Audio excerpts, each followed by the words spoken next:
Yang bisa terbang itu Indonesia lah, Iran. Sekarang Irak juga ada masalah.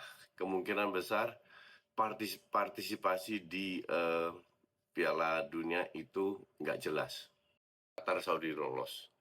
Nah, rank 2 itu Irak sama Oman. Sama UAE, sama Emirates. Gue sebut Emirates saja biar lebih gampang. Sama Emirates, oke? Rank 3 Oman sama Indonesia. Itu out. Ya. Yang jadi masalah sekarang, Irak yang menang lawan Emirates, yang akan ketemu pemenang Bolivia dan Suriname, itu nggak bisa terbang. Dan pelatih mereka tinggalnya di Emirates. Si Graham Arnold tinggal di Emirates. Jadi Irak itu nggak bisa terbang karena airspace-nya ketutup.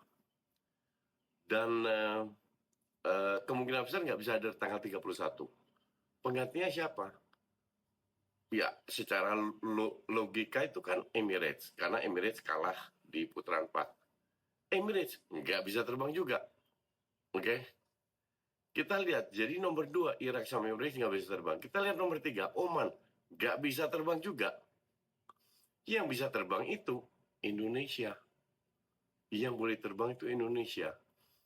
Kalau Iran mundur digantikan tergantung ranking, itu Irak atau WAE dan ke bawah-bawahnya. Kita masih jauh. Kita ranking 122 itu 122 itu masih jauh. Tapi kalau kita berdasarkan bukan Irannya, berdasarkan Irak, berdasarkan kualifikasi putaran 5 yang harusnya Irak main, kalau Irak nggak bisa, secara logika itu Emirates yang menggantikan karena mereka kalah di match terakhir, itu nggak bisa berangkat.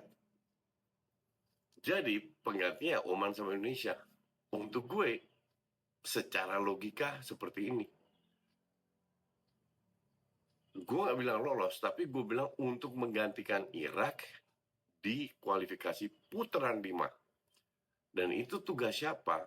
Itu tugas PSSI untuk menginvestigasi apakah ada kemungkinan, possibility, ada kemungkinan seandainya perang ini berlanjut sampai akhir Maret, 1 minggu sebelumnya, itu sudah diketok palu.